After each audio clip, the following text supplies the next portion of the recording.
You can take a photo on your phone, you can upload that to Nano Banana, and you can say, turn this into a professional product shot, and it will give you that output, and you'll sit back in your chair and go, damn, the time is now. It's insane how much a video model like VO3 is able to create for you with a pretty standard text prompt. You can create these things that are just incredibly lifelike and like really quite engaging as well. You can literally change your life. If you feel a little bit stuck or you feel like you've got more to offer, these generative AI tools can build these bridges you could never really imagine before.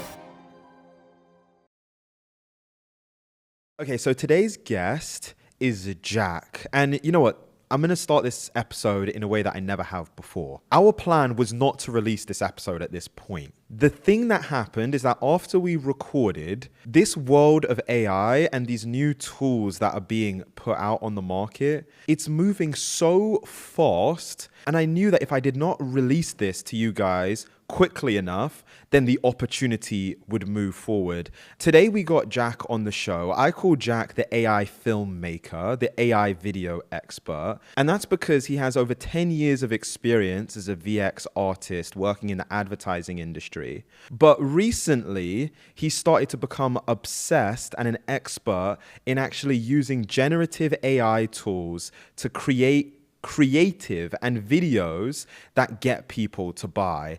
And so what we did in this conversation is we went right from the beginning of how you can go from just coming up with an idea and getting inspired to actually creating realistic, lifelike AI videos in a matter of minutes that you can use to build your brand, tell stories online, or create marketing videos and video creative in general that actually sells your product.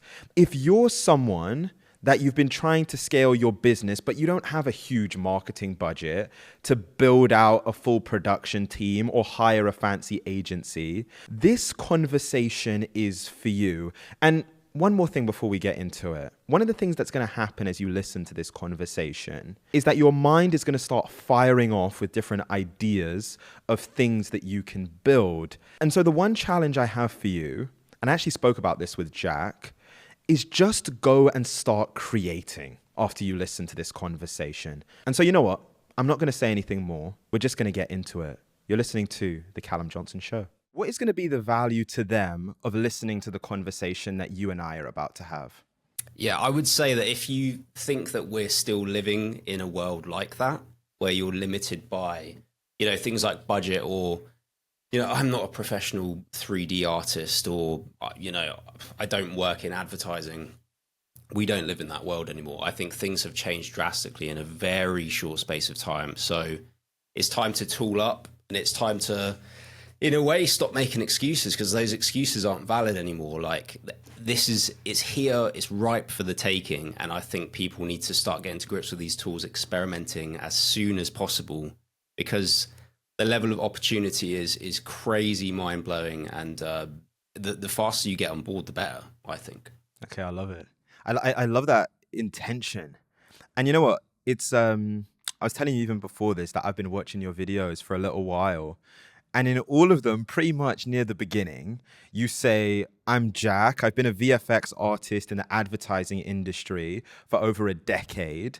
And I've worked for many of the biggest brands on the planet. And so before we go further into it, can you share with people what is your expertise? And then how does someone like you even get into these different generative AI tools in the first place? Yeah, sure. So I studied film and TV at university, and I kind of left university loving both the production and post-production side. So I was quite open to where I was going to kind of go career-wise.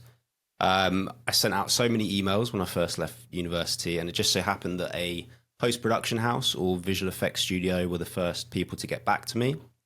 I kind of remember walking through that building and kind of just being mind blown by the things that people were working on, like the softwares that they were using and the output that they were getting from these tools. And it's kind of weird because I have that same feeling now, looking at the generative AI tools that I use every day. It's kind of reignited a bit of a spark in me, I think. But that was kind of my way into the industry. I started from the ground up. I was a runner, which is kind of like a hospitality role. And in my own time, I basically trained myself on using visual effects compositing tools. I use two software suites at the minute. One is called Nuke and one is called Flame. Both still amazing. You know, I've been using them for many, many years now, and they're both still mind-blowing to me. But essentially, that's where I got to. I think I got more and more confident in my job role. Started as a VFX assistant, moved up to the role of VFX artist, where you're actually running jobs yourself. You're in charge of it, and you have assistants basically working for you and facilitating what you're doing a little bit of the groundwork, essentially. And so that's kind of where I got to with my career. I got more and more confident with both the more technical side of things, but also I think we spoke about a little bit like the psychological side of things, understanding what makes an audience tick, what makes them care about a product that they might not even know about, right? So that's kind of where I got to in my career. And I think everyone's like very aware of like AI now, right? Everyone you can't go a day without hearing people talk about it. And I think a lot of people they hear AI and they think, oh, Chat GPT, right? It's kind of like a general assumption that maybe that's the limit of it, or like, I don't know, it's the place that people's brains go to quite quickly. And I think as soon as I realized that there's more to AI than just like Chat GPT, where you're just using it as a chatbot, you're having this back and forth conversation. There are generative AI tools where I'm able to feed in a text prompt and they can create me in a matter of seconds sometimes an amazing image, an amazing video, a piece of music, sound effects.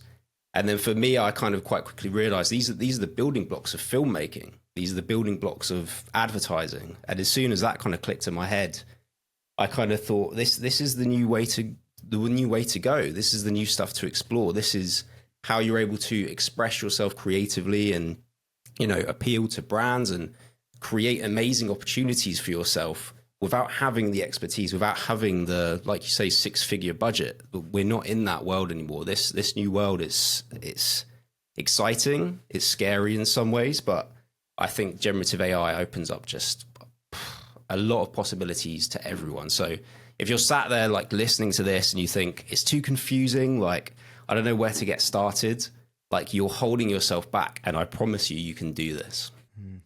You know what's interesting, and it's cool that you even framed it in that way, because for me, I am in that moment that you spoke about, which is I've used ChatGPT. Like I use ChatGPT daily.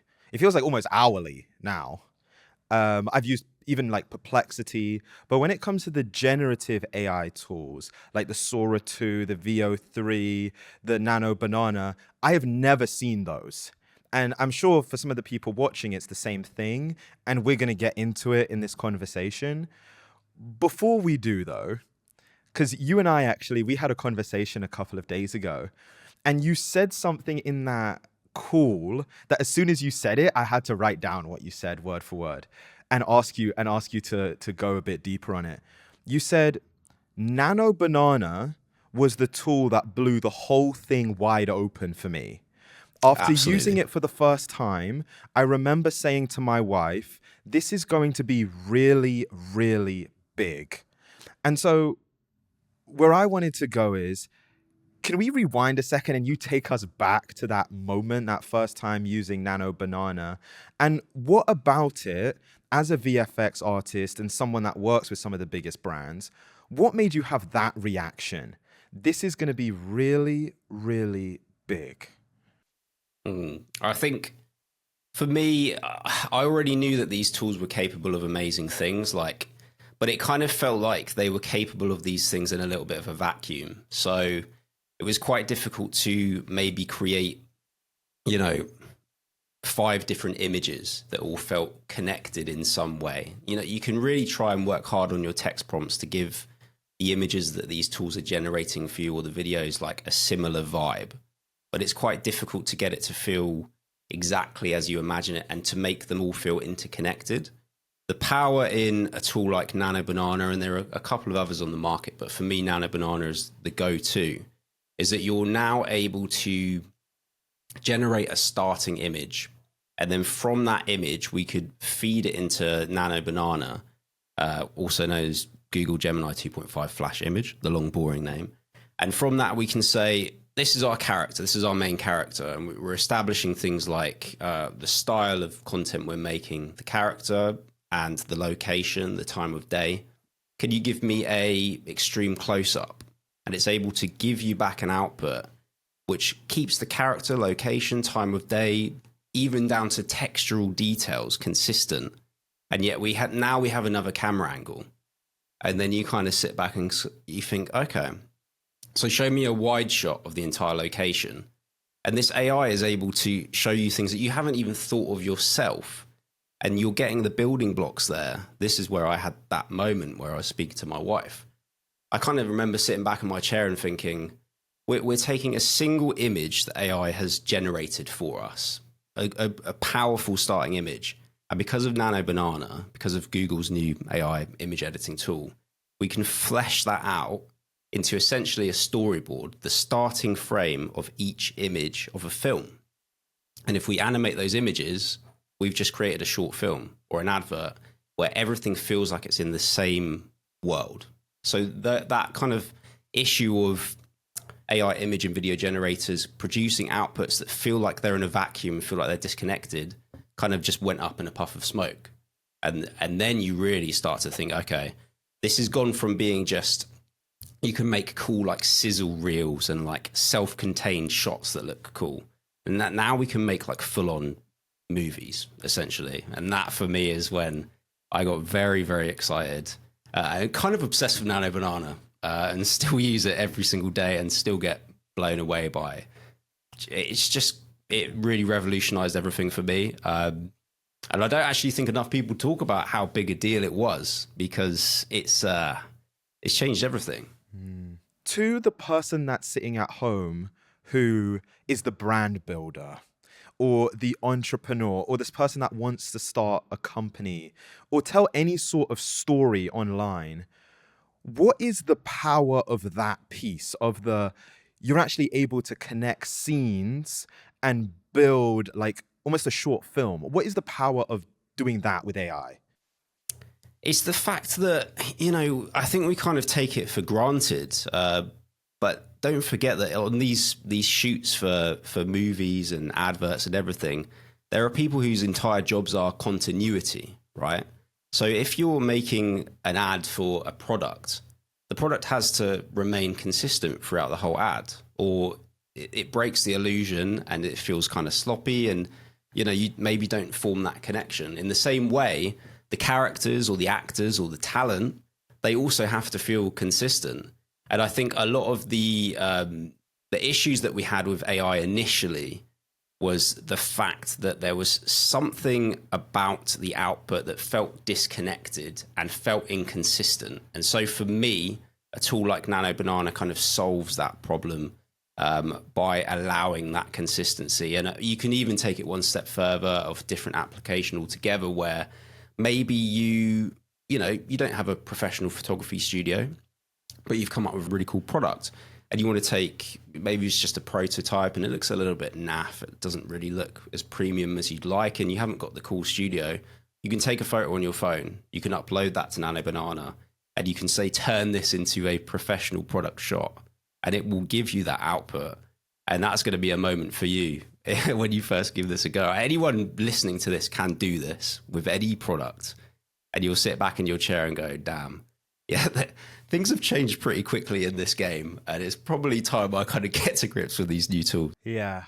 It's like, it just got me thinking, even as you were speaking, if we go back to like the old world, and when I say the old world, I literally mean like a couple years ago, the way that it would work is that, say that you wanted to develop like a drink or a beverage or whatever, you probably have to spend, I don't even know, 5 figures, 6 figures. You'd have spent thousands, tens of thousands, hundreds of thousands of dollars developing like a whole brand look, getting prototypes, like getting actual product built. In theory, and you correct me if I'm wrong, Jack, with AI and Nano Banana and like some of these tools, you could actually mock up and have a range of shots, like an array of shots of an actual product and how it looks that you could show your audience or the target customer, and you actually haven't had to really spend anything building out the product yet. So it's like you can get the validation and the feedback from people on the look before you actually even make it real. Yeah, I mean, you're talking about, you do have to pay for some of these AI tools, but if you compare it to kind of traditional production methods, it's literally nothing. And you can get, if you treat these tools correctly, you can get a professional level of output from them. I promise you that. If you're sat there thinking, I think the problem with AI is there's a lot of people who do kind of like overhype certain things. I'm sitting here completely on a level saying, trust me, these tools are, if you give them the right direction, these tools are capable of exactly the sort of output that you just described. And if you ever felt like you were held back by budget, or maybe you don't have the professional skills that we're talking about, you're not anymore. You're just not. So if you've been hanging on to an idea or a product and thinking that, you know, you're limited by yourself, you're not anymore. And it's time to get to grips with these tools and, yeah, create exactly the type of output you just described, essentially. Yeah, we're gonna get into it, and show people how they can actually create that professional output, because I think it's gonna change the way that people market their brands or even just go about building brands and products and businesses in general. But before we do, because I just want to make this so real for people, are there any examples or like real world cases that come to mind where people are using these generative AI tools right now to market their businesses or create some sort of like monetary value for themselves? I'm just curious, as someone who's so in this space, like what is it that you're seeing being done right now? I mean, there are so many examples we could talk about for a long, long time, of a lot of individuals who have changed their lives by using these tools in the right way. But I think the kind of thing that springs to mind for me, if I just go ahead and share my screen, I pulled Rourke Heath's account up earlier on in preparation for this. Now, if you're anyone who knows anything about generative AI, you're going to know who Rourke Heath is. He's one of the kind of heavy hitters in the industry, specifically in terms of like content creation. But he's gone on to do some pretty amazing things. And to be honest with you, he's one of the people that inspired me to start playing with these tools. But Rourke himself, as far as I understand it, he kind of creates almost like spec ads for certain brands and products, essentially without being asked to do it. And he's using it in a way where, you know, just cool use cases to demo the tools. But he is a big fan of Vans, the clothing and trainer brand. So pretty much all of his videos, he's wearing his Vans cap. You can kind of see here, there's always a Vans cap because he just genuinely loves the brand, right? So a lot of his videos, he's kind of like sort of in a way creating content for Vans without them asking him to do it. And yet they were so impressed with his stuff. I was looking at his Instagram stories one day. They've flown him out to their headquarters to meet the staff, to come into the building where this brand was, you know, comes to life essentially. And he's there on the basis of teaching the Vans employees, probably their creative team and such, how to use these tools.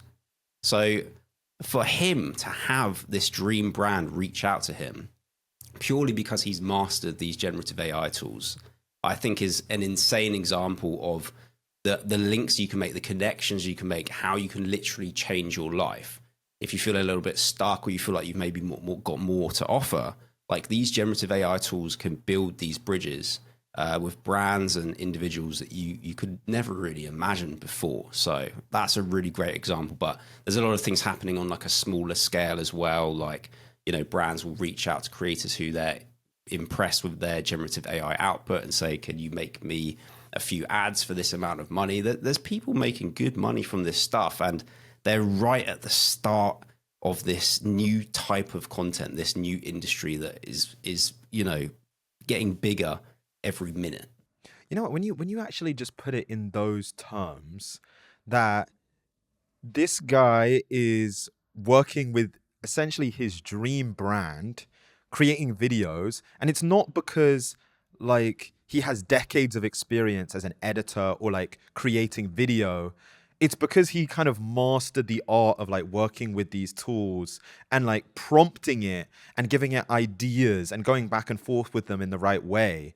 Like text prompts, it's actually kind of surreal when you think about it in those terms. Okay, quick break. If you're watching this video, you're already aware of the fact that there's never been a more powerful time in human history to build things. We have done numerous episodes on this show, including this one, where we take an idea and we use AI software to build out a full app in minutes. That experience just got 10 times better with the sponsor of today's episode, Replit. And here's the exciting news for you guys. Replit just released their new AI Agent 3. I was playing around with it, and some of these features are pretty special. The big thing that I noticed right away is that it's autonomous. It can stay focused on a task for up to 200 minutes without human intervention. This means it can build much more sophisticated apps for you. You simply tell the agent what you want to build, and then you can just leave your desk. And the agent will build autonomously without you even being there. And so within the space of minutes, you will have a full working piece of software by the time you come back to your desk. And here's the best part. Through my custom link, when you sign up to Replit, you'll get bonus credits so that you can start building right away. And so what you're going to do is go to the link in the description. You'll be dropped straight into a Replit session where you can experience Agent 3 for yourself. Let's go build. Hit that link in the description to get started. Let's get back to the episode. Okay, quick pause. If you're looking to build something, this segment is for you. I remember when I started my first business, I spent more time figuring out how to start than actually doing the thing. And I was using all of these different website builders and plugins, payment tools. It felt like I needed 5 platforms just to sell one thing. Then Shopify, the sponsor of today's episode, changed the game. Shopify is a powerful set of tools that helps you start and manage your business. Whether you're selling t-shirts, candles, coaching services, whatever the thing is, it gives you everything in one place. One cool feature they've recently added is Sidekick. It's your own personalized AI assistant, and you can actually ask it to help you set up your store, write product descriptions, tweak your homepage, even run marketing campaigns. And the cool thing is that it doesn't just follow commands. It reasons through multi-step tasks. It's literally like having an AI business partner, which is so helpful in the early stages of building something. And so if you've got an idea in your head right now and you're ready to make it real, go to shopify.com/Callum Johnson to get started today. That's shopify.com/Callum Johnson. Thank me later, and let's get back to the episode. That's it. I think it is the power of writing a descriptive, clear, concise prompt is pretty amazing now. You hear certain people, there's a new job role that's come out, prompt engineer. This is a legit job role that you can get hired for in this new world that we're living in now. So yeah, just from a simple piece of text, a clear description, you can get some amazing outputs. And yeah, essentially you're right. You know, Rourke, he's got a good eye, you know, not to gas him up too much, but he has that creative bone in his body, I think. And I do think it takes that type of individual to take AI output and kind of put a little bit of their own spin on it. And for me personally, that makes me quite excited because you're not just getting these things for free. It's not just going to automatically look amazing and be kind of visually engaging. You do need to kind of hone into that part of your brain that flex your creative muscles, you know, and to get the most out of these tools, and then maybe to tweak them or add a little bit more flair, a little bit more humanity, a little bit of your own style. And that for me is when you really take these generative AI tools, their output, and take them up to the next level. That's what I think Rourke did. And that's why I think he's ended up with the opportunities that he's got. Yeah. I think to your point, what you really speak of is creativity, and then you also have to have taste.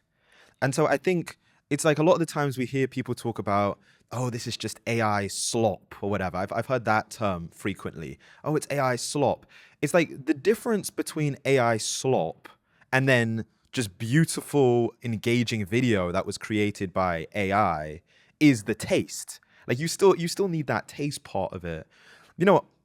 I just want to get into it, like just get into how people can start using this. To be honest, I'm actually just personally curious. I'm like, maybe we need to start using it on this show. Um, when we spoke on the phone a couple of days ago, one of the things that I asked you, I was like, what are the three tools that you're using the most? And I don't know if you remember what you said to me, but what you said VO3, Nano Banana, Sora 2. To be currently, and that's the thing, it could change. We could be talking, we had this conversation a week from now, it could be completely different. But the cool thing is, like, any principles we talk about will still apply to new tools, you know? So that should give people a little bit of faith. Yeah. Yeah. You know what?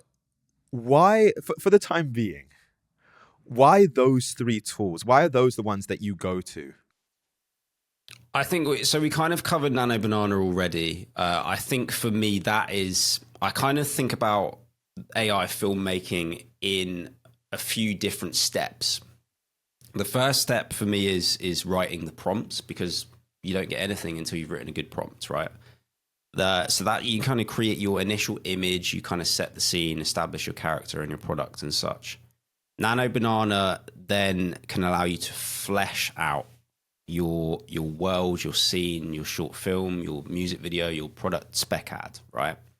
After that point, we want to, it's natural, I think, like if you get into generative AI, you're going to make your images first, probably because it's the most accessible thing, but it's a very natural thing to look at your AI image output and think, okay, I want to bring that to life now. Like, why would you not? This thing that you've just created using a text prompt, I want to see this move. I want to breathe life into it. So that's essentially what Sora 2 and VO3 are capable of, amongst other AI video models. There's some really great tools out there. But we're starting off with a text prompt. We create our initial image. Nano Banana allows us to flesh out our scene like a storyboard, essentially. And then tools like VO3 and Sora 2 allow us to animate each of those frames, which act as our starting frame, the first frame for every shot. We can animate them. And then when you stick it all together, before you know it, you've got an entire story. Okay, let's get into it. I'm excited. Let's get into it, and let's to your point, because I wanna show people like some of the things that you've done and like built with this technology. Maybe if we start with where you started, which is like the prompt and the idea, but specifically to just the image to begin with. Can you just show people some of the things that you've built, and then we'll kind of rewind and even like kind of go through your workflow of how you did it? One of the generally considered one of the best AI image tools out there is Midjourney. So that's the website that I'm on now. If any of you guys listening or watching have never had any exposure to generative AI tools, this is a really great place to start. I'm just here on their explore page. So this isn't stuff that I've personally built. This is just their community. And originally they were just an image generator, but now you can see you can actually create videos here as well. And there is just such a diverse range of different styles, different types of content. It is kind of overwhelming in a way, but it's also very inspiring. Like sometimes I'll just come over to this explore tab on Midjourney, and I mean, you can't help but not get inspired if you're trying to get into AI filmmaking or if you're trying to make like product ads. It's inspiring for both of those reasons, I think. But if we head over to my create tab at the top here, you can see, I mean, if we fly through here quickly, you are going to see such a diverse range of stuff that I've output. Some of the latest stuff, this kind of Lego style imagery here, like really polished looking 3D renders that you might recognize from a film like the Lego movie. That's kind of the vibe that I was going for. You can see at the top right hand corner here, this is the text prompt that I engineered to put in to get this sort of output. Scroll down a little bit more, we've got some kind of like geometric cool art that I made as well. We've got these pretty cool portraits of myself that kind of have like a painterly feel. cool sort of like abstract lighting in the background. Scroll down a little bit more. We've got the Queen of England driving a jet ski down the River Thames, which I used for one of the thumbnails for my recent videos. So you can see a whole load of just crazy ideas that come together with, I don't know, there's a lot going on there that just looks incredibly realistic and really like visually engaging. Trump with an orange, got Jake Paul wearing makeup as well. It is just... We've got this woman that I generate. I mean, just look at the textural detail. Yeah, it looks real. In this woman's skin. Yeah. The freckles. Yeah, it blows my mind. But yeah, this is just, I mean, this is a character that I created as well. She's called Kara, and she's going to feature in one of my upcoming videos. This is a really great example where this was the starting image that I created using Midjourney in this case. And then I used Nano Banana to flesh out this scene, and the variation of different shots that I got, we can have a look at that later maybe, but I built an entire story essentially and fleshed out the scene just using this starting image in Nano Banana. So yeah, it's never ending. So in terms of image generation, I think this is one of the best tools out there. Like, I mean, I can just click on everything and just talk about how cool it is. The fact that you can make images that actually look like yourself. I mean, this kind of looks like, this looks better than a photo I can actually take, you know? And that's the sort of moments that you can have with these tools where you just think, wow, like things like the food looks delicious. Like, you know what? Because I think and it's cool the way that you've shown it, because the step one is actually getting inspired. And I think that's a good place to start, is like, and you made the point that you will spend time on Midjourney, not even creating your own images, actually just looking at other things that people have made, just so you can get inspired of what's possible. Where I want to go to is like the step two of you're inspired, you kind of have the semblance of what an idea is. Talk to me about that actual like create process, and in particular, kind of zooming in, like double clicking into some of those prompts. Like, what information are you giving it so that it can give you the most accurate like output that you wanted? yeah, I think that's something that a lot of people struggle with, and I think a lot of people who are new to generative AI, can find it quite intimidating. But it doesn't have to be. We spoke a little bit earlier on about ChatGPT. ChatGPT is, if you want to get into this, essentially like your creative assistant. It can tackle the logistical side of things that I personally would struggle with. So if you asked me to write you a text prompt to generate this type of image, I made some cool kind of like dreamscape landscapes and stuff. I mean, that's pretty cool. I'd struggle if you asked me to tell you that the style, you know, what type of camera lens to use, the color palette, all of that stuff. I'd struggle. But if we went over to ChatGPT and we asked it to help write me a text prompt for, you know, anything you can possibly imagine to use with a generative AI tool like Midjourney, like I was just showing here, then it can basically give you a head start. So I think a pretty cool example, if you want me to show you that, is if we head over to a different platform here. This is called Artlist, and I use this in one of my recent videos. Pretty cool. Really great resource for AI advertising and filmmaking. We can go to this tab here, AI image and video, and I can have a look at my creations, everything that I've built on this particular, using this particular platform with a variety of tools, Nano Banana included. And for my latest video, something that I created from scratch was this. This is Nova energy drink. So this is an energy drink that doesn't exist. And yet it looks pretty damn good, I think. So for instance, I knew that I wanted an energy drink that had very vibrant kind of cartoony illustrations on it. I didn't write this prompt. I tweaked it a little bit, but I didn't write it. What I would have done is I would have gone to ChatGPT and I would have said something like, write me a detailed text prompt for a vibrantly decorated energy drink called Nova Energy Drink. Cover the can in detailed anime-styled doodles. Make it eye-catching, but give the image a premium vibe. So that's pretty simple, right? I feel like anyone probably could have come up with that. That in itself is not going to work if I plug that into an image generator. It's just not. Something else that I use a lot, I have this Google Doc, which has a lot of prompts that I actually reuse.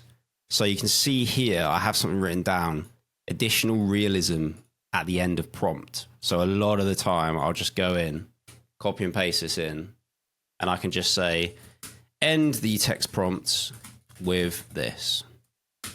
Paste that on the end, and we hit return. And we'll see what ChatGPT gives us back. It says, here's a detailed text prompt you can use, a sleek premium energy drink can labeled Nova Energy Drink, and gives us a whole load of detail. So if I copy and paste that. Just quickly as you're doing that, it's because it's so smart, the approach. We had a conversation a few weeks ago with this guy called Dan Martell. And he invests millions and millions of dollars into AI companies, amongst other things. And he said to me, he goes, in the era of AI, it's about directors over doers, which basically means rather than doing a lot of the work yourself, it's actually figuring out how do you direct these AI tools so that it can give you the outputs of what you wanted. And so literally in this scenario, instead of writing the prompt, because that would be the first thing, you'd be like, okay, how do I write a prompt that the generative AI can go and use? It's like, no. You actually went to ChatGPT and gave it the context so it could write the prompt that the generative AI then goes and uses. That's exactly it. Yeah. It's, I'll be honest, sometimes I can't be bothered to write a good prompt. Do you know what I mean? I don't think there's any shame in that. And I also know that, like, we're using an AI chatbot to write a text prompt to be used with an AI image generator. It's probably going to do a better job of communicating what I'm after than I would do myself. I would say, though, if you do this long enough, you'll start to pick up on patterns and you will get better at writing prompts. And that's why, earlier on I was talking about that new job role that's kind of emerged as a prompt engineer. There is value in that. But yeah, you're exactly right. We're basically saying, this is our rough, vague idea. I want to make this cool energy drink thing. And I've got a semi-plan, for like what I want the image generator to output. I don't know how to write that well, to be honest with you. So why not utilize ChatGPT as our kind of creative assistant, do the kind of heavy lifting for us, and then we can just sit back in our chair and decide whether we like it or not. That's the vibe that we're going for with this approach. Nice.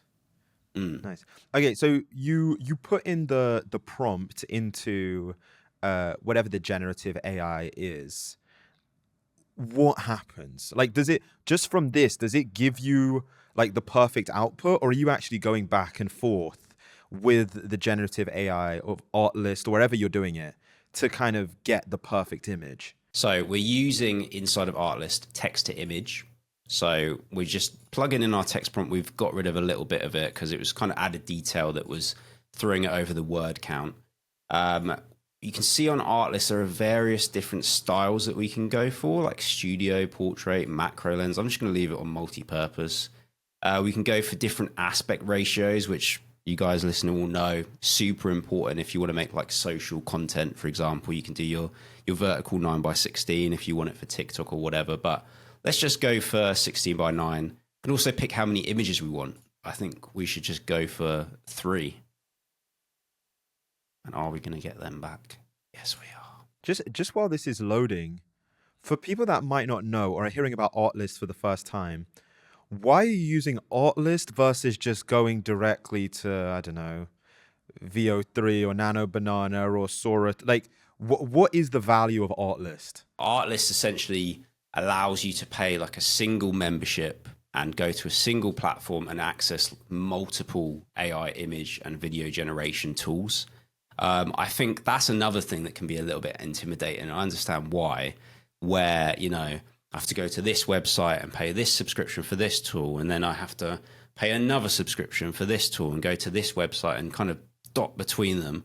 That can be a little bit annoying. And it can be like a barrier to entry for a lot of people.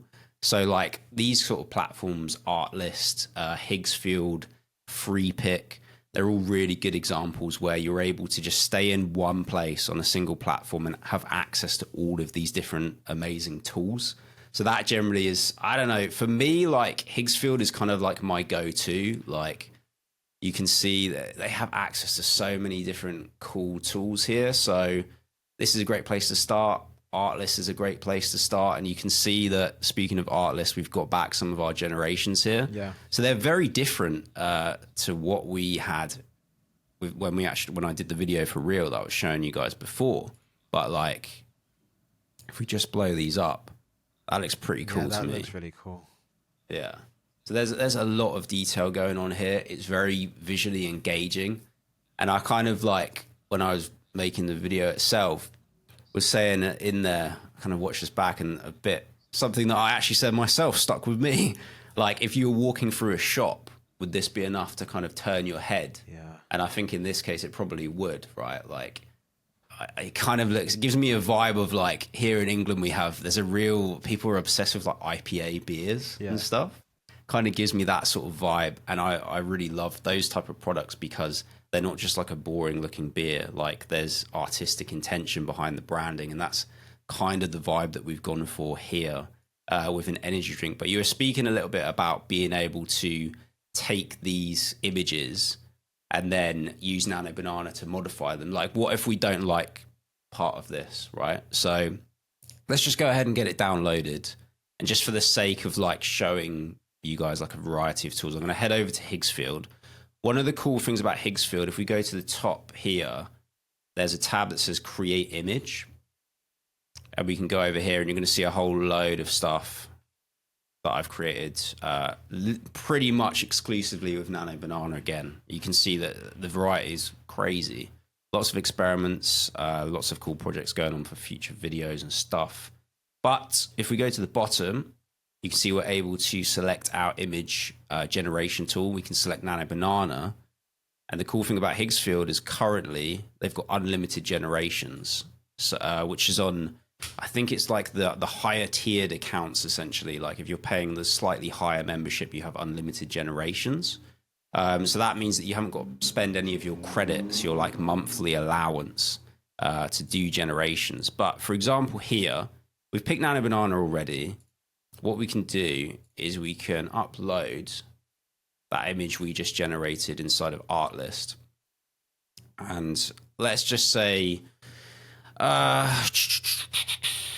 give the energy drink can more of a pastel color vibe and set it down on a plain white gradient backdrop. Mm-hmm. So this is just getting the details like exactly how you would want it, right? Like you've uploaded the image into Higgsfield, and now you're just kind of, it's like those tweaks, those exact aesthetic that you want. You're just being like very clear and explicit with the prompt. That's exactly it. Yeah. So like I was sort of talking about at the start of our conversation, what you first generate is your starting point, but that doesn't mean you have to finish there. Like because of a tool like Nano Banana, you can both tweak the images that you've created, but you can also use them to flesh out an entire story. So that sort of acts as like a reference frame in a way.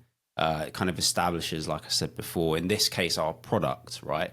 But then maybe we're thinking we don't really like that. You know, it's a very strong like neon vibe that we've created here. That maybe that wasn't really what we were going for. Maybe like you have actually, you know, developed your own energy drink and it tastes amazing, but your branding sucks. Like you don't know where to get started and stuff. So tools like this, they just open up all the possibilities and things. You can see sometimes you're going to get some generations back that don't really do what you want. Yeah. So it has put it on the background like we were asking for, and it has it's done quite a good job of changing like the colors and things like that.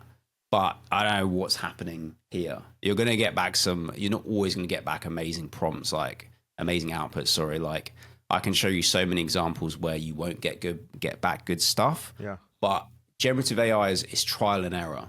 You have to like move with it and try to work out what it is that's kind of like restricting what you're trying to create, essentially. And so would your approach from here, because I actually think this is really valuable for people, because it's just real. Like you're going to your point, you're going to produce things and you're not going to like the first output. And so your approach here would be, because I think the white background looks good. The white background looks good. And then I guess you would pick out some of the stuff that you don't like. Like how do you go about actually getting it to where you want it to be? I think it's just a process of refinement, really. Like the cool thing about generative AI, and it's kind of like the good and bad thing, is these tools, they have zero context for what it is that you want to create. They don't know who you are. They don't know what your product is. So it is a process of, how am I going to teach this tool to understand? How am I going to effectively communicate with this tool what it is, the output that I want? And you can kind of get some of the way there, but it is often like an iterative process where you're having to go back and forth. But for me personally, that's kind of the fun in these types of tools, really. Like it's half of what makes it like kind of addictive, to be honest. Like you might get close to the output that you want, or you might be a million miles away, and now it's your job to kind of, like I said earlier, act as a little bit of a prompt engineer, and understand what little tweaks you need to make with the instruction that you're giving these tools to get back the output that you first imagined. And you will get there. You will get there, because these tools are very intuitive, and the more you do it, the more intuitive you're going to get at this whole process. You can see we're kind of like waiting a little while for these to go through the queue. But yeah, you can really hone in on tiny little details. I mean, if we go back to Artlist, for example, and scroll right the way down, you can see like it gave us this. All of these images have a similar vibe because we use the same text prompt for everyone, in the interest of full disclosure. Yeah. But they all do different things differently. And using a tool like Nano Banana, we can go in and we can make any tweaks that we really see fit and get back some really convincing output from the tools. It looks like a professional shoot. I think that's the thing that's the thing that's hitting me, is like it looks like you literally hired a studio, got a professional photographer that understood how to take pictures of like a beverage product and did a shoot with it. Yeah. And I mean, like, even the branding itself, right? I didn't do any of that. I had a rough idea. I thought that'd be kind of cool to have like an energy drink can, model it on this vibe of like IPA drinks that we have here in the UK, and like cover it in all these crazy doodles to just separate it out in the market. But like none of this exists yet until we prompted it. We prompted it out of like the ether. Like this came from nothing, and the reason it looks so good is because all of these AI, image and video tools, the models themselves are trained on so much data. Like an image generator like this will have fed into it like probably trillions of different images, and so it can understand things like texture, lighting, art and illustration, and all it really needs is a solid descriptive prompt to give you this level of output. Yeah. When we spoke before this, I really liked the way that you framed it, because you said something that you actually said in this conversation. You said it's quite addictive. And the reason why is you kind of look at these video tools as your creative playground. And it's like the thing that you said, I found creating with AI quite addictive. Being able to bring my ideas to life really quickly. And then through the process of iteration, you start making images. Then you want to bring them to life, then tell a little story. Before you know it, you're creating full generative AI videos. And so, where I want to go to next, if we take one of those images of Nova, this new drink that I don't know, it's going to take over the world soon, that you have, how does it go from that image to what you describe at the end of that quote when you say you're creating full generative AI videos? What is that process? Sure. So there's a couple of different ways that we can use the AI video generators. We can just use them the same way that we use these tools by just putting in a text prompt and it can just generate something from scratch. Generally, for me, I like to, you can see a whole load of images that we generated here, again, all with Nano Banana, hence the banana, right? I like to use these as my starting frame, essentially. So if you think about moving images, like a video is made up of however many different frames, however many images, we string them together, and that's what creates the movement, essentially, right? So this approach gives us a really clear level of control where you can see we designed our energy drink, right? I picked the one that I liked, and I would have just downloaded this, and then I would have fed it back into Nano Banana. And we can even check the text prompt here. So what did I say? Bearded man holding the can of Nova energy drink while laying down on a sea of bananas. Close up, tightly framing the man's face and the can. The bearded man, has short, well-groomed, dark brown beard and mustache. There's loads of detail there. Cinematic composition, harsh shadows. We've taken the product, we're mixing it with myself because I would have given it a reference image, and we've created something like this of this quality. So once we've got this as our starting frame, the first frame in our sequence of moving images, essentially, we can go ahead and get that downloaded. And then rather than using a text prompt to create a video, we can use our starting frame and we can combine that with a text prompt, basically. So if I go ahead and change up here, and I can show you that exact example as well. So you can see this instance using VO3, mind the fact that I've got an American accent. Obviously, like Google VO3 has no idea who I am. Why does it care? But there's certain things you can do to change accents and stuff like that. But we've given it this starting frame. This is the start of our story, the start of our shot. This is the only thing we've given VO3. And then we've given it a text prompt, really simple text prompt. The bearded man has an excited expression as he picks up the can of Nova energy drink and points at it. And with that simple prompt.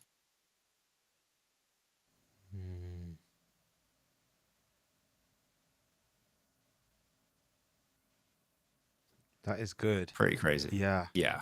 What I find really impressive is how consistent both I stay, despite like the crazy expressions that I'm giving off, and the product itself.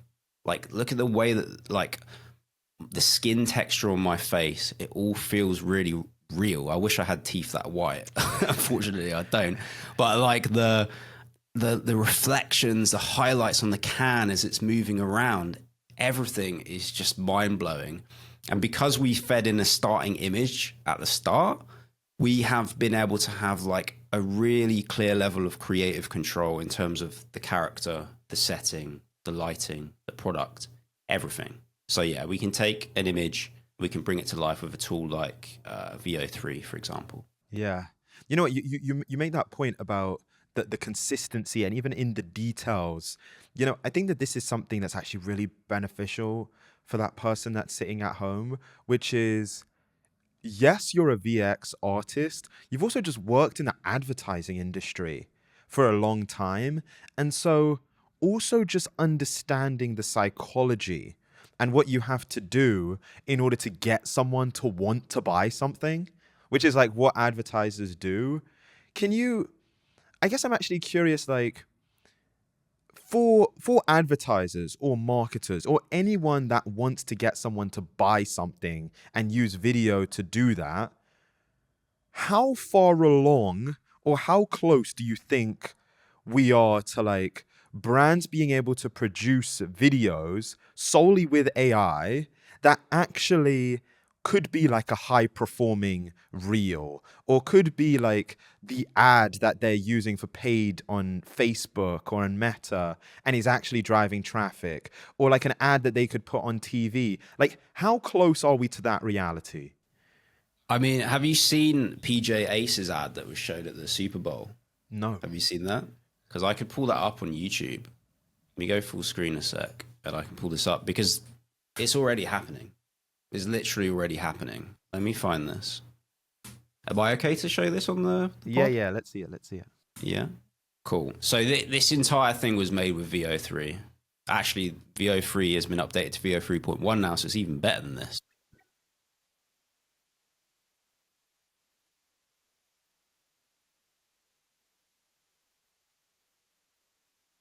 And so because we can't hear the audio, is there's sound to this as well? Like they're speaking. Yeah. Yeah. This is, again, this idea of kind of like world building. Like, it's insane how much a video model like VO3 is able to create for you in the way of like fleshing out a scene, like with a pretty standard text prompt. Like, you can create these things that are just incredibly lifelike and like really quite engaging as well. And I think the cool thing about this ad, and PJ Ace is kind of like an AI creative, I suppose you'd call him, is that with VO3, you can kind of tell in some instances that it is AI. But a really cool thing, that an approach that he has, is he actually lent into that. And rather than trying to, I think a problem a lot of people run into with AI is they try to force the certain models or tools to do things that they're not good at, right? All tools are good for different things, essentially. But we're, in the case of this advert, like I say, it was shown at the Super Bowl. Like, this was a big ad, right? This was a huge moment for generative AI, really. For an ad like this that's completely generated with AI to be shown on that kind of world stage, right? It just proves that like the time is now, essentially. Like, regardless of like if you're a huge brand or if you're a smaller brand. I think particularly if you're a smaller brand, if you're like a startup or something like that, you're coming from the ground up. Like, these tools can facilitate incredible cinematic level output if you understand how to properly use them. But yeah, it's already happening, and I think we're going to see it happen more and more. I think there's a world can exist where kind of more traditional advertising and visual effects techniques can coexist alongside AI. I mean, in terms of my day-to-day job currently, like as a visual effects artist, I already have started to use AI more and more, and it's sped up my workflows and things. So I think both of these worlds at the minute can coexist, but the tools are only going to get better over the course of time. So I think, yeah, like I said at the start of the pod, like, it's time to start getting good with these tools, because you don't want to get left behind. There's a lot of opportunity here. It's not going to take you too long to get good at using these things, I think, personally. Yeah. You know, when we were speaking before this, the way that you framed it, it really clicked in my mind. You said these generative AI tools are as bad as they're ever going to be. Like, literally what we're seeing right now on screen is actually the worst probably iteration of what their capacity is. Like, it only gets better from here. Of course, yeah. I mean, the way that like all AI develops, like whether we're talking about like generative AI or talking about like a chatbot like ChatGPT, the more data you feed it, the more intelligent it's going to get. The faster it's going to be at giving you what you want or helping you, carry out research or whatever. So yeah, like these tools they're going to get cheaper to use. They're going to become more impressive. They're going to be able to carry out longer generations as well. Because at the minute, I think you're kind of limited. I think Sora 2 can go all the way up to like 12 or 15 seconds. I think that's right. But yeah, they're just going to get better and better and better. Like, I wonder where it's going to end, personally. Like, haven't worked that out yet, because if the learning curve is just exponential, I don't know where that stops. And that is incredibly exciting. And I think that's why I think there's a little bit of urgency in this to start getting good with these tools now so you can really ride the wave. Because if you wait and you watch other people use these tools to create opportunities for themselves, and you kind of watch the years roll by, and AI kind of becomes more and more standardized, and then you kind of think, oh, I might give this a go.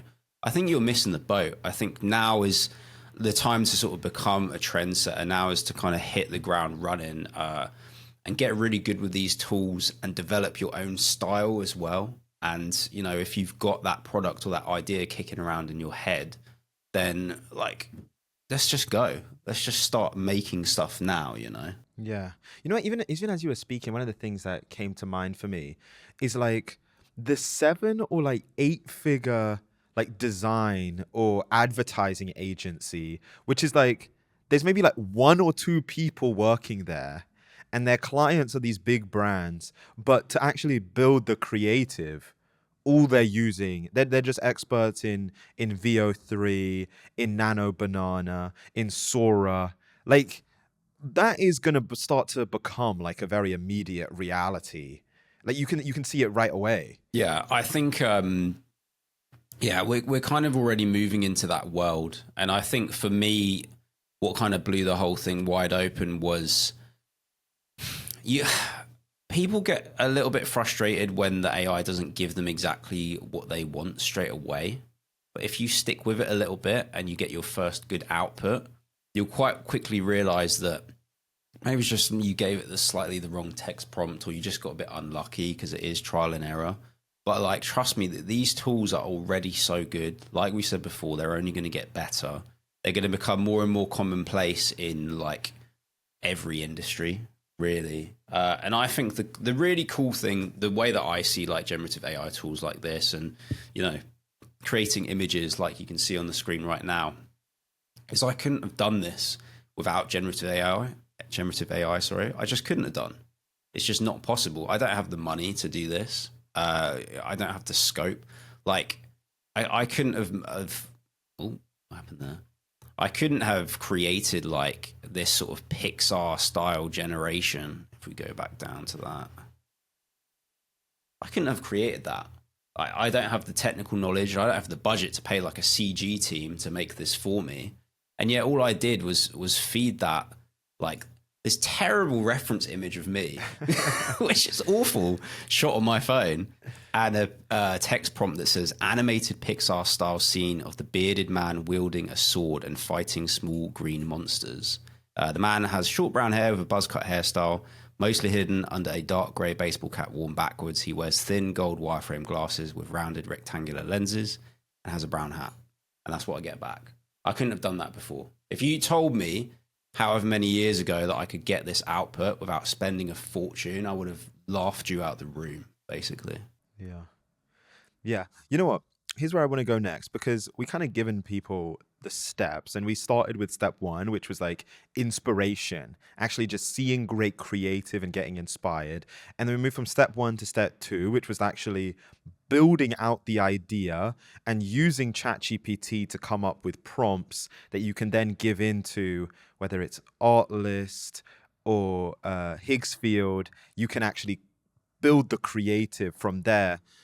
The third thing that you mentioned, and I think it could go under the radar, like it could go over people's heads, but I thought it was really important. And I also just know from watching your videos, it's really important. You spoke about how each tool actually has like a specific strength area or thing that it's great at. And so for image creation, you showed us Nano Banana and also some of the video things that Nano Banana is able to do. With VO 3.1, it's like how cinematic and polished and high level the production is.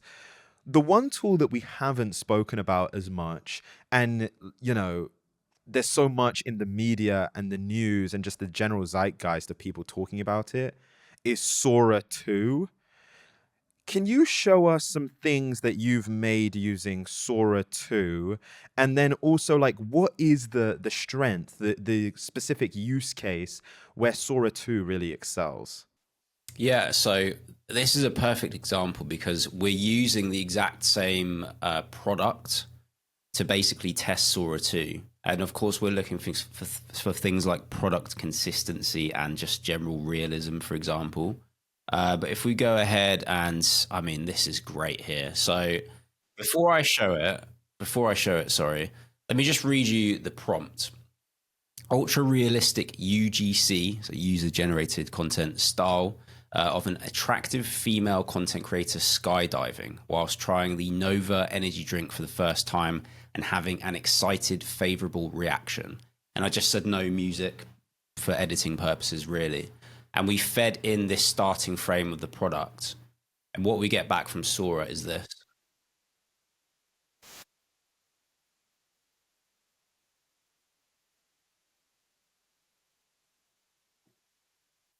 So for me, there's a lot of mind blowing stuff going on here. Going down for like, we can focus on like small details, like the fact that like the ripples, the wind rippling, sorry, on this guy's fabric on his arm here, her hair moving around. There's a lot of realism. And then we were talking a little bit earlier on about this idea of world building, right? So Sora has decided that the sort of safety guy, is actually carrying out this jump. Why not have him do a little thumbs up to the screen? Why not integrate him in this shot and make him part of the story? I didn't ask it to do that, and I think that's one of the strengths of Sora for me. It kind of like, if you give it a simple text prompt, it sticks to what you want, but it can also take on a little bit of a go on its own journey. And that's when you can get back some really exciting results. If we talk about the big details, the important details, it's how consistent the product stays. And the realistic lighting, highlights reflections on that can. And she brings the product, comes right up to the camera. It's like perfect for a marketer. It's yeah. Like if you It's gave a insane. creator like a script or like a brief of like how to create videos for your brand, you would have them authentically drink the product. You'd have them show their reaction. You'd have them bring the product to like it's literally to the T. Yeah, that's it. It's and how hard was it for me to do that? I mean, not that we generated it together on the fly then, but I promise you, 5 minutes, maybe less, to get that level of output. Like, obviously, we designed our product and stuff, but the text prompt wasn't rocket science, was it? I knew roughly what I wanted, and Sora just kind of took the reins and gave me this back. But I mean, that's a really cool example. But there's so many like. I think I think even before you do like the thing that's stunning to me, and it's stunning in how impressive it is. It's also stunning in terms of like it's concerning in a way, is how lifelike it looks. Like if you just put that video on Instagram, and we're actually starting to see this now, right? On like Instagram or TikTok, on these social media platforms, AI generated videos, but people don't know that it's AI generated because, like we just saw, it looks completely indistinguishable from like a woman that just took her iPhone out and recorded herself enjoying a drink while skydiving. Like it looks lifelike. That's exactly it. And I think like I kind of touched on earlier, obviously these models are trained on huge amounts of data. And for Sora, it's kind of obvious that the type of data that it's been trained on is stuff that's been shot, on phones, from Ring doorbell cameras and dash cams and body cams and things like that, where it's not necessarily cinematic like VO3 is, but you're getting this level of realism in terms of like the way your characters are behaving and even like the physics themselves, that and the world building that we touched on as well, that is just really quite impressive. So I think when Sora dropped, it knocked a lot of people for six, myself included, because you when you're obviously, I care tremendously about these types of tools, And you can't always imagine like the next thing that's going to come out and blow your mind, but something's coming. Do you know what I mean? Something else is going to come out in like next week or a couple of weeks, whether that's like a image model or a video model or something else, and it's just going to blow my mind all over again. But yeah, you're right. Like, there's so many creative applications for these types of tools, like whether you want to go down the filmmaking route or whether you want to market your own product and you just haven't got the money to go down more traditional routes. Like, yeah, the sky's the limit with these tools. Like, and they're, like we said as well, like they're great at different things. So it's about learning what they're good at. When we use the example of Sora 2, I think it's really good at like user generated style content, which makes complete sense if it was trained on that type of stuff. So I wouldn't necessarily use Sora to make like a really cinematic movie. I would use it to do stuff like this. And then I would use VO 3.1 now to make more cinematic stuff. So yeah, learn the tools, play to their strengths. Don't try and force them to do things that they're not good at, or you're just going to waste your credits and get frustrated, basically. Yeah. You know what? If I asked you to just put that like that advertiser hat on for a second, like the marketer, when you use these tools, specifically like a Sora 2, for example, and you see what it's capable of, are there certain opportunities that like I don't know, maybe you've spoken about it privately with your wife, or like you've even just had the thought to yourself of like, this is actually like a business or like a product idea or like a way that someone could utilize these right now. Like even when I say that, what comes to mind for you, for Jack the marketer? Mm. I just think that if you have, and I really mean this, if you have a single creative bone in your body, these tools can facilitate pretty much anything. Like, if you have cool ideas, now you can execute them. And I think maybe if you've like found yourself, it happens to a lot of us, right? We get married, we have kids, and maybe we end up in careers that they pay the bills, but maybe we're not all that passionate about something like that. Like maybe you want to try your hand at marketing, but you just feel like the barrier to entry is just insane, right? Or maybe you want to try your hand at filmmaking, or like maybe even you want to go down like the art route, or like we were showing examples of Mid Journey, for instance, of like creating these cool art pieces. That for me is what generative AI that opens it up. So I think if you're someone who's like passionate and creative, and you just feel like you can't be a marketer, you can't be in advertising, you can't develop a product and sort of show that to the world in a way that's visually engaging, it's not the case anymore. Like these tools are here now. All you have to do is learn to get good with them. So that's what I would say. That's what the marketing part of my brain says. It says we couldn't do this however many years ago, and now we can. So if you're not doing it, get on and do it, basically. You know what, on that point, because I just want to make it so actionable, and that's something that I'm so big about on this show, is like, it's not only for people to get inspired and see what's possible. I think that we both do that through our content. But actually, it's like, okay, here's the step, or like, here's the actionable thing. Here's how you make it real, actually have an impact in your life.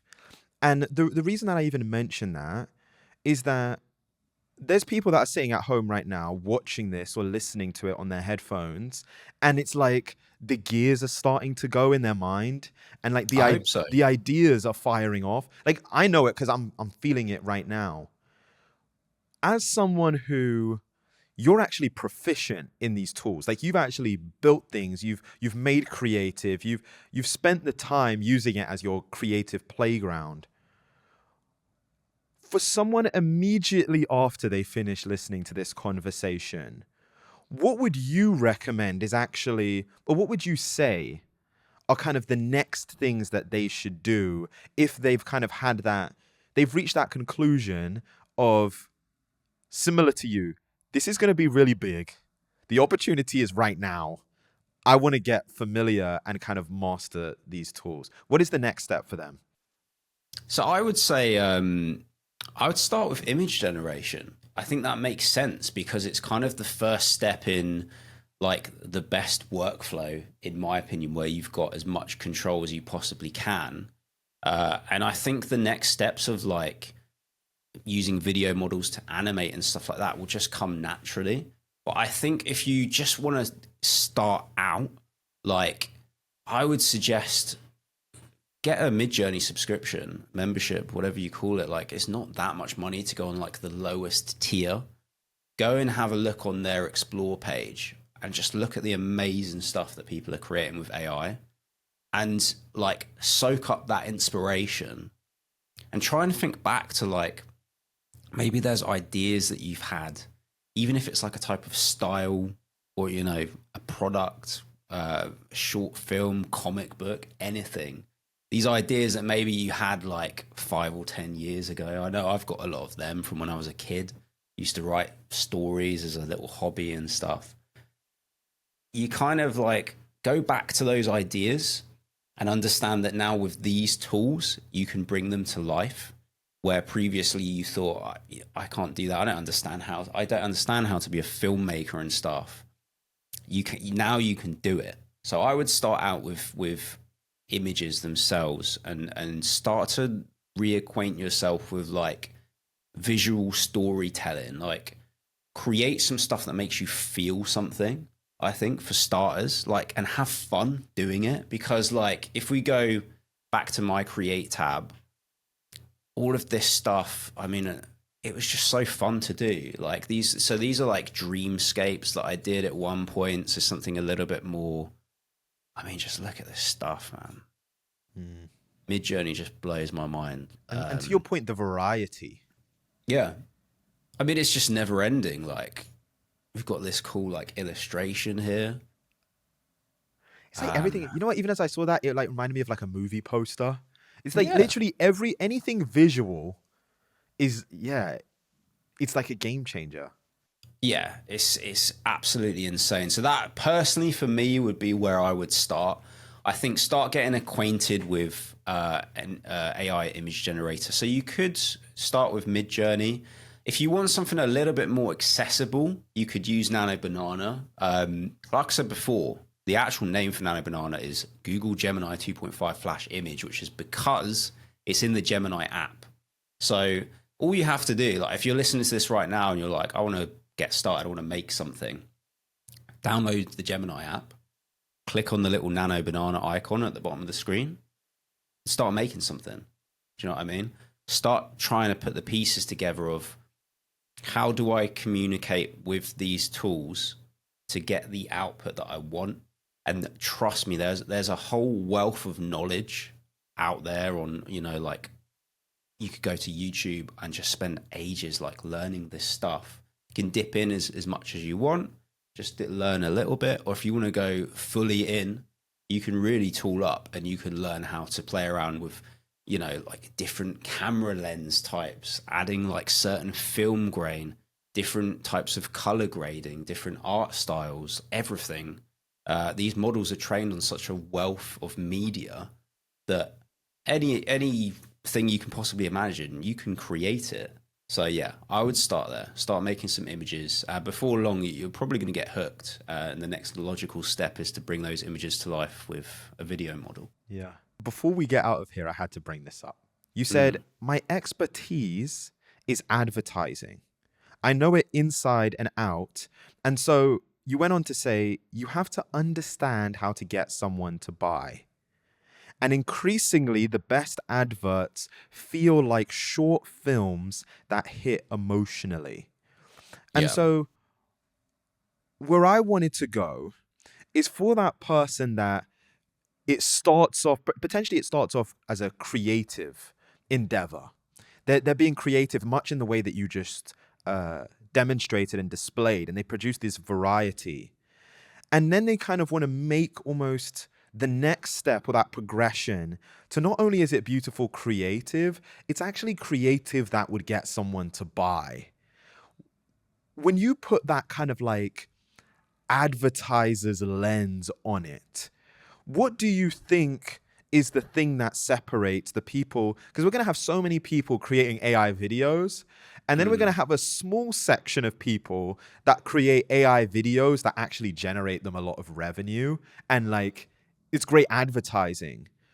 What do you think that distinction is? I think that it's all about, I think we kind of touched on this earlier on. It's about taste, I think, genuinely. I think these AI tools can generate you some really amazing stuff. They can also generate some crap as well. And you need to understand about taking bits and pieces from them, the good bit. You don't, just because you've spent X amount of credits on a video that's been generated, you don't have to use the whole thing. Use the bit that makes you feel something. Use the bit that helps to further the story that you're trying to tell, and then piece enough of that together. And we spoke about AI slop, right? You're going to circumnavigate AI slop. You're going to level up your AI filmmaking. And like we said as well, like filmmaking kind of is advertising. There's a crossover there. Like a lot of the best ads that I've seen on TV that have stayed with me have felt like short films, I think, or like kind of like short music videos as well, maybe. So like, that's what I would say. Like the tools are amazing, but you have to have taste, and you have to take their output and maybe like make slight modifications to them. You take on the lens of like, you're really like, you're being like a director, and you're being like, you know, the lighting department, the sound department, the editor, everything, costume design. So enjoy every facet of it and curate what it is that you're doing. And I think they're the people that are going to stand out, because it's true that these tools, they're only going to get better. And I think they're also going to get way easier to use as well as time goes on. Like they're going to understand us a lot easier. But if you want to get ahead and you want to sort of like make a bit of a name for yourself, I think now's the time to do that. But you have to, you know, try and develop your own style and try to take what the tools are giving you and kind of inject some of your own personality into them. Like get in touch with the style that you like, the aesthetic that you like. And hopefully when you're making stuff, you're going to watch it back and feel something. That's what I had a lot. Like if I just throw up, I kind of put together a couple of examples. I mean, this is pretty cool. So for me, this is a really cool example. In terms of like feeling something, this was me messing around with superhero visual effects, all created with AI. And I showed my wife this. And if I show my wife something and my wife thinks it's cool, because she has got no filter. She will tell me exactly how she feels about everything. Yeah. And trust me, if she thinks it's boring or it's unimpressive, she's out the room or she's on her phone. So when I show my wife some of the stuff that I've made with AI, and she goes, "That's sick," that's how you know you're onto something. So yeah, that's what I would say. You know what, Jack? First of all, thank you so much for coming on the show, because like, you're welcome. Not only have you like blown my mind with some of the stuff that you've showed us, I think for also just anyone that's watching, you know what, before we get out of here, I think it's like you see this and there's an excitement level, because naturally you think about what's possible. You know, you think about some of what it's going to allow creatives to do, and some of the barriers that it's going to unlock, and make things accessible even to people that might not have been able to do this because they didn't have the huge budget like we spoke about. But then also just observing and even just paying attention to the news, and you even mentioned or alluded to it when Sora 2 came out, there was like things going on Instagram or TikTok that was genuinely like deceiving people and like confused. Like people thought it was real and it's not. And so as someone who I just know from our conversations, like you are genuinely creative and extremely passionate about creative and art and video and this like whole space. Because we kind of have the doomsday crowd and then we kind of have the crowd that's excited.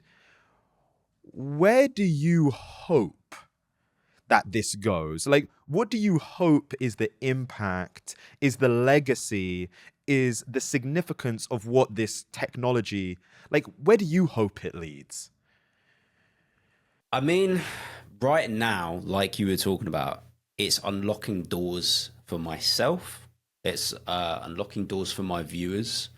It's like whether you want to use it to make money or whether you want to use it purely as like a creative outlet to bring ideas to life that you've had for a long time and they've kind of been locked away in here and I can't do that. I haven't got the time. You know, all of the valid excuses that we have. Generative AI means that you don't have to worry as much about that problem anymore. And it's time to start bringing these ideas to life. That is the excitement and the drive that I have from these tools at the minute. And I hope that that continues for a long time. I think with AI, there's a lot to be skeptical of. And I think all of us need to hold people accountable as well.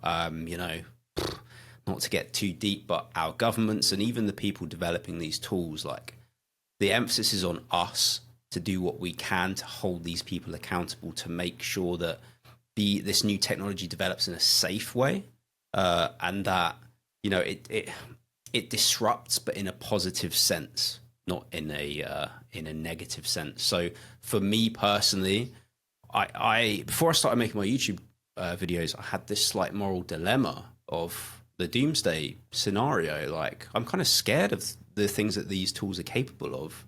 But I put that to one side and I said, this is happening whether we like it or not, to be completely honest. There's too many amazing benefits when it comes to AI.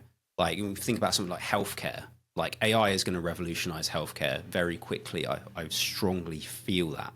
So that the AI ball is rolling down, or boulder is rolling down that hill, whether we like it or not.